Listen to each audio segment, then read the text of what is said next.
My name is Yash, and today we're going to talk about the chimeric antigen receptor T cell therapy for acute lymphoblastic leukemia, which is a severe bone marrow and blood cancer commonly diagnosed in children.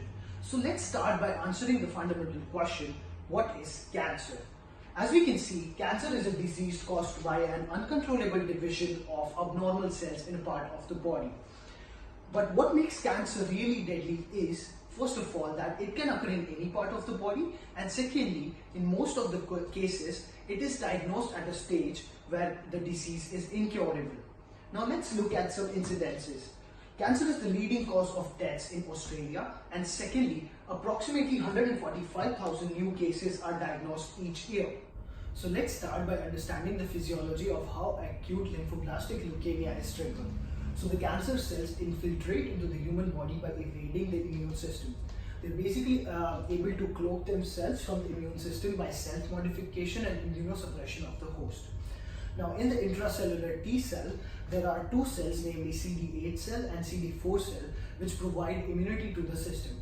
So let's start by CD8 cell, its functioning and how it provides immunity to the system. CD8 cell expresses MHC1 in all the nucleated cells.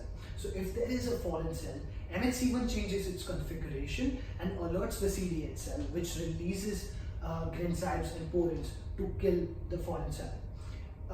In the case of a tumor cell, the tumor cell loses its MHC1 configuration, which does not alert the CD8 cell and hence is able to evade the immunity system. On the other hand, CD4 cell expresses MHC2 through antigen presenting cell, which is the APC. So whenever there is a foreign cell in the body, MHC2 just sticks to the foreign cell and alerts the CD4 cell, which then releases CD80/86 and CD28, which are the co-stimulatory molecules. But in case of a tumor, the tumor cell produces a self-antigen which releases CTLDA4/P1, which combine with CD80/86 and CD28 and block the activation of CD4 cell. And this is how the cancer cells evade the immunity system. So let's now talk about the CAR T cell therapy, which has constantly been in the talks for a few years now and which has also been tagged as a life drug.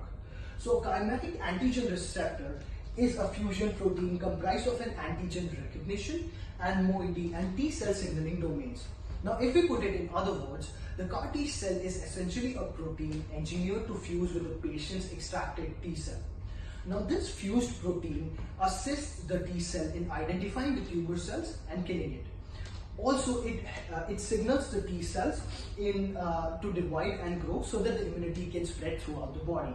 Let's now have a look at a video to gain a better understanding of how the CAR T cell therapy works. First, the patient cells are extracted from the patient's body, after which they're modified in the lab to have an antigen receptor on them, and they're then allowed to grow in numbers, after which they're infused in the patient's body.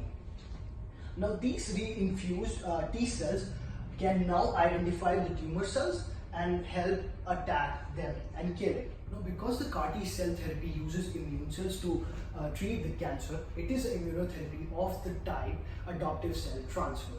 Now to sum the topic up, CAR T cells are T cells expressing specialized engineered chimeric antigen receptors that counter tumor evasion. Moreover, this is achieved by improving recognition specificities for tumor cells and also removing the need for MHC co-stimulation. Now let's have a look at the potential improvements in lifestyle of a patient if he opts for a CAR T cell therapy instead of a chemotherapy. Now let's say if the patient takes chemotherapy, he has to sit for multiple sessions in order to treat the cancer. Moreover, what chemotherapy does is it kills both the cancer cells and the healthy cells, which has had tremendous side effects which include nausea, vomiting, hair fall, fatigue, easy bruising and bleeding. Moreover, the successful survival rate is 56% for early stage cancer and 5% for later stage cancer. On the other hand, CAR T cell therapy only kills cancer cells by signaling the T cell. Also, the rate of survival is 80% for the patients who underwent the clinical trial and had a complete or a partial response. Now there are also side effects which include cytokine release syndrome, but it can be controlled upon consultation of the doctor. In 2017, FDA approved CAR T-cell therapy for acute lymphoblastic leukemia as it had exceptional results against blood cancer and bone marrow cancer. Thank you.